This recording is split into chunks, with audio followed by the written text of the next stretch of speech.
Hello and welcome everyone. It's time to talk about the new ranked map pool that we got in July. I'm gonna make a video like this next month as well because every month, every first day of the month, we're gonna get like different maps. First of all, Atacama Carmel. Atacama has a very low starting wood, and Carmel has a crazy amount of deer. So which civilizations are really good on both Atacama and Karma? Civilization that does open engagements a lot, and night civilization or horse, very strong horse and civilizations are really strong on both map.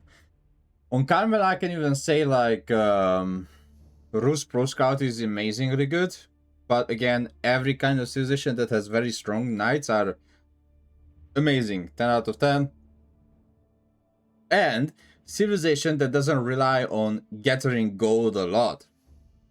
So civilization that has strong food and wood units are amazing, unless if the gold civilization that requires to gather gold can control the middle of the map, then you're not gonna have a problem, because in the middle of the map you're gonna find a large gold and an 8k gold. But on Carmel, most of the gold will be a very tiny gold, which is 1600 gold. So very open, and you can easily do some night raids or night engagements. Like we have the casual dry Arabia. Most of the civilizations are perfect on this. Gorge. Gorge is a map where the distance between the two player is very small, but not like mountain clearing small, of course. Which means most of the fight will happen in the middle or at the back of the player's base, but it's really easy to reach to the other side. So aggressive civilizations will be a high peak on Gorge, or fast castle civilizations as well if they do some Dark Age rush. Let's say Japanese Dark Age rush. But if the IUB player plays Gorge and they are trying to do fast castle, that's gonna be a problem, because as IUB you will most likely not able to fast castle because you have one starting gold and the rest of the golds are way too far away from your base. You can get easily raided and you don't get the House of Wisdom fire armor to make sure your towers will not get burned down fast. Himayama, it has a little oasis in the middle with a few fishes, so civilization that can go fishing early on with a fast age up, or they can protect their dock, will be most likely played on this map. So Delhi or Tuklok, 100% really good on Himayama, because as I mentioned, their fishing ship can attack, so the fishing ship can protect itself. Mongols gonna be really high played on Himayama. It's also very open, and all your deer food are very far away from your base. So yeah, that's most likely. Let's say you're gonna face some French players as well, definitely. French JD as well, because very open, and also it has fish, which is extra income, and civilization that specialized on gathering fish will be played as well. Like Japanese fast castle should be really strong on Himayama. King of the Hill. Now, I really hate King of the Hill because there's only one sacrifice and all the resources are in the middle. Greedy and troll civilizations will be really much played here. So let's say greedy civilization, Abbasid 3TC, or you're gonna see a White Tower, English trolling White Tower, House of Lancaster trolling with the landmark, or Kremlin in the middle. So it's a cheesy, greedy fast. So if you like cheesing, if you like greedy playstyle, King of the Hill is for you. Baltic, you have a huge open water in the middle, where 90% of the games will be played. If you lose water, well, there is a 10% chance that you can win the game, even after losing water, because losing water really sets you back to the Stone Age. Mongolia Heights, another... wait, we have plenty of water map, by the way. Another water map that has a huge line of fish in the middle. The last time I played was KT. We had like 10-minute Dark Age fight on Mongolia Heights. It was crazy, because controlling fishes or gathering fishes is insanely important. Also, Delhi and Tuklok will be played on this map a lot because their fishing ship can attack. which is again that's important. So I can see a lot of 2 o'clock and Dead gameplay on Mongolian Heights. Oasis. So far, all the Oasis games I watched ended in feudal or castle. There was one Imperial game on Oasis where a player went, like both player went multiple TCs, and they're like greedy fighting to fight on the left and right, and they connected to the middle.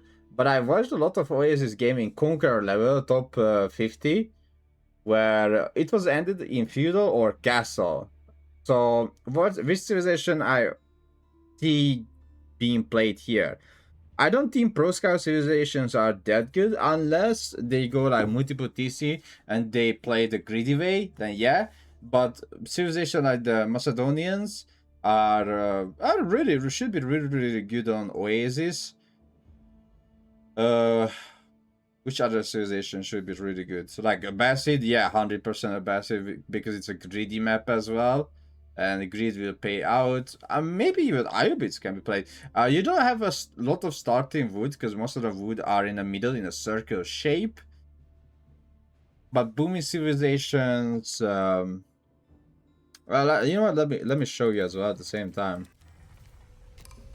so you get a better picture of what I'm talking about with Oasis.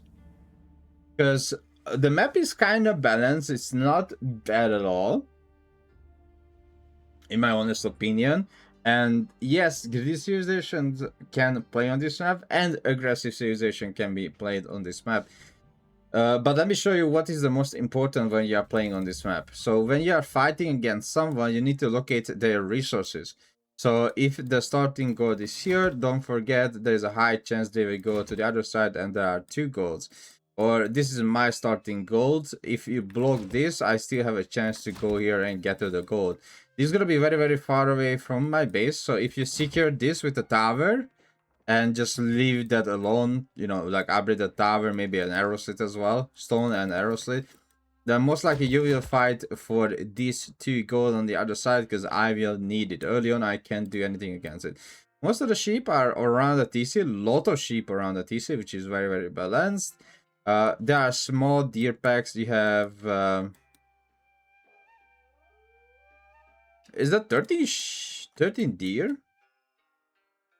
Yeah, so 30 deer, which means 1 less deer compared to a normal deer pack. And also you have another extra small deer pack on both corner, which is we can say it's not bad for pro scout and save, but at the same time you should not forget that the longer the distance that scout travel, the more food you lose. So when you pro scout these 3 deer, you're actually gonna have 1.5 deer. Because let's say it's gonna lose 150, you're gonna lose 150 and lose 150 food, both of them, which means 200, 200, 200. So that's only 600 food left on 3 deers, which is insanely important to know that you just pro scouting 600 food, right? Meanwhile, you have here how much? 7,050 food. So that's a huge loss. That's 450 food loss. That's crazy. So also 2 boar on the left and right. I can see being Rus being played here, and Jin Dynasty actually. Jin Dynasty, yeah. Let's see, Byzantine, of course, 100%, even though there is only 2 very close by. Byzantine is just good if it's, like if you have to play slow, Byzantine is really good. Relics are kind of middle-ish, and when you travel through the middle with this dirty water, love it.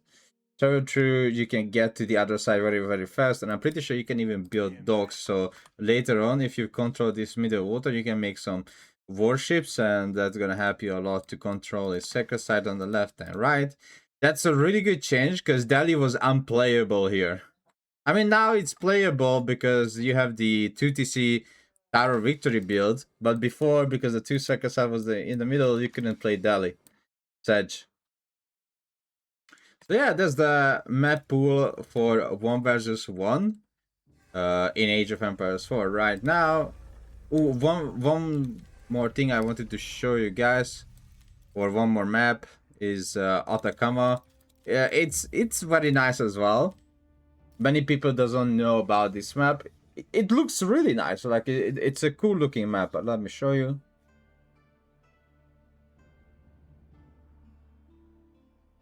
Okay, we almost loaded in.